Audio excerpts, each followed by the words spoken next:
Salut les dingues de 125. Aujourd'hui, on voit ensemble la première Kymco de la chaîne. Cette Kymco, c'est un Trail 125, appelé aussi Kymco Striker. Allez, c'est parti, on voit ça ensemble. Alors, cette Kymco Striker, de son nom, a été commercialisée sous deux phases. La version Adventure, ici présente, et la version classique. Je te mets une photo avec un garde-boue à l'avant différent. Cette moto a été commercialisée de 1999 à 2004. On est dans le trail. On peut la considérer comme un trail enduro, vu que les pneus sont à crampons, mais on peut très bien la convertir en trail routier en y changeant les pneumatiques. Bref, on est dans la catégorie des trails. Cette moto a un moteur 4 temps, 2 soupapes refroidissement par air, développant 10,3 chevaux à 8500 tours minute. Ce moteur t'emmènera aux alentours des 105 km/h. Ce moteur a été mis au point et cette moto pour t'emmener en balade dans les chemins de terre, aux alentours de chez toi, dans les petites routes sinueuses à la campagne, mais tu peux très largement faire de la ville avec cette moto. Sache que cette moto dispose du kick et du démarreur électrique. Ça, c'est vraiment pas mal. Alors, c'est une carburation. On est sur un mode carburateur. Ce moteur adopte un arbre à cames sur une boîte 5 vitesses. L'ensemble de la machine pèse 143 kg tout fluide embarqué. Donc, c'est quand même un poids assez conséquent pour une 125. Alors, pour la hauteur d'assise de cette moto, selon l'inclinaison de la selle et selon comment tu vas te positionner dessus, si tu te mets au bord ou si tu te mets un peu plus à l'arrière, vu que la selle est assez grande et qu'elle est inclinée, la hauteur d'assise sera entre 825 mm du sol et 860 mm du sol en fonction de là où tu vas t'asseoir. Cette moto a une envergure de 2,10 m.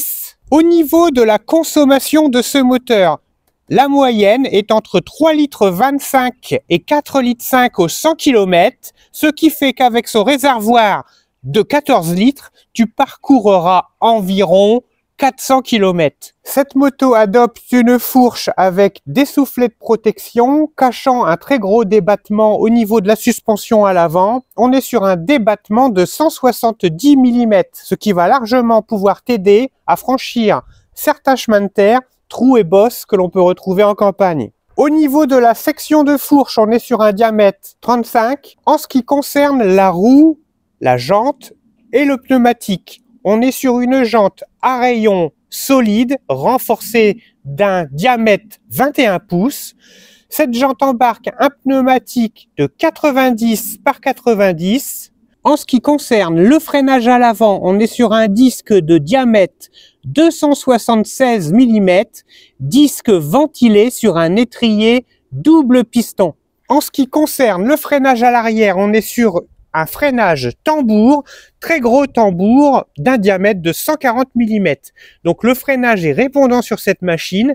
Malgré la vétusté et l'ancienneté du freinage, celui-ci freine quand même très bien. On est sur une jante en 17 pouces, embarquant un pneumatique de 130 par 80 sur une jante 17. Au niveau du cadre, on est sur un cadre tubulaire acier. Au niveau de la suspension arrière, on est sur une suspension arrière ressort hydraulique avec un débattement, très bon débattement de 205 mm. Pour le poste de pilotage et tout particulièrement au niveau du compteur, on y retrouve les indications de base, au centre la position du neutre, clignotant. Alors par contre Kymco super, jauge à essence, bravo, parce que même dans cette catégorie de marques qui se place un cran bien en dessous des autres, et ben eux ont fait l'effort en 99 de mettre la jauge à essence, donc c'est bien de le signaler. Compte tours qui va jusque 10 000 tours minute et compteur kilométrique qui va jusque 140 km/h. Sur la poignée gauche, on y retrouve un interrupteur rouge te permettant de slider entre les feux de position et les feux plein phare. Sur le côté, tu as un interrupteur qui te permet d'éteindre, de mettre en position code et feu route. En dessous, tu as pour les clignotants, classique, puis le klaxon. Sur l'avant, tu retrouves un bouton passe pour faire des appels de phare. En ce qui concerne la poignée droite, très simple, tu as l'interrupteur pour couper le moteur. Ici, tu appuies pour pouvoir mettre en route au niveau du démarreur sur ce bouton. Cette moto adopte une trappe à essence façon sportive avec un tour en aluminium par des vis CHC 5 mm. La particularité de cette moto, c'est qu'en fait la selle est recouvrante sur l'entièreté de la moto. C'est assez original parce qu'en fait j'avais jamais vu ça encore ailleurs que sur cette moto. Cette moto adopte une selle intégrale, c'est-à-dire qu'elle va couvrir le haut du réservoir jusqu'à la trappe à essence.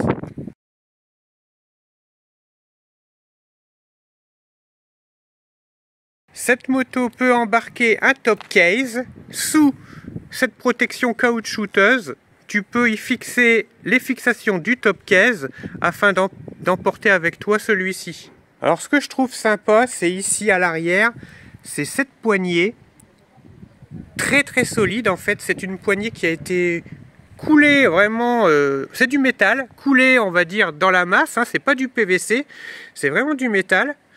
Ce qui va te permettre en fait de ranger facilement la moto dans ton garage. Surtout si tu dois la déplacer et la faire glisser le long d'un mur. Ça va t'aider aux manœuvres pour pouvoir ranger la moto. Accessoirement, cette poignée peut également servir aux passagers. S'ils désirent s'agripper à l'arrière, il y a cette petite poignée qui va lui permettre de s'accrocher. Ce moteur, les amis, je sais pas vous, mais moi, il me fait vraiment penser au moteur de la YBR. J'ai l'impression de revoir le moteur de la YBR et également le moteur de la Kymco Pulsar. Dites-moi ce que vous en pensez dans les commentaires.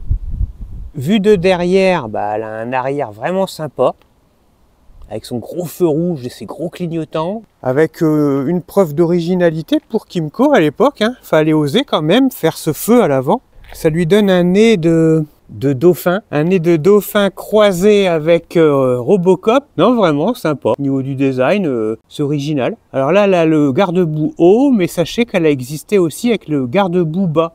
Moto sympa, en plus à pas cher, je suis sûr que ça tu le trouves et tu le touches à vraiment pas grand chose. Puis ça reste du 4 temps, c'est un moteur... En règle générale, Kymco c'est vraiment des moteurs fiables, ils ont fait de la qualité. Les moteurs sont éprouvés, les moteurs Kymco c'est du costaud on peut le dire.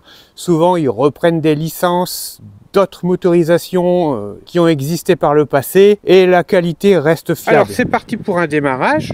Pour le fun, on va la démarrer au kick.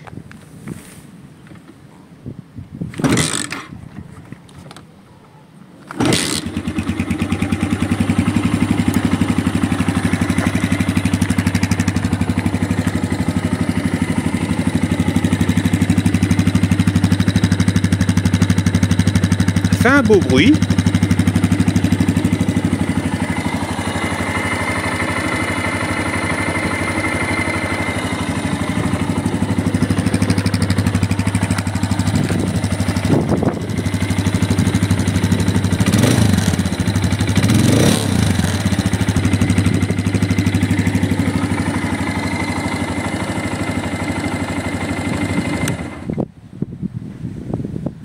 Petite pub, n'hésite pas à aller checker la page de RPM 02.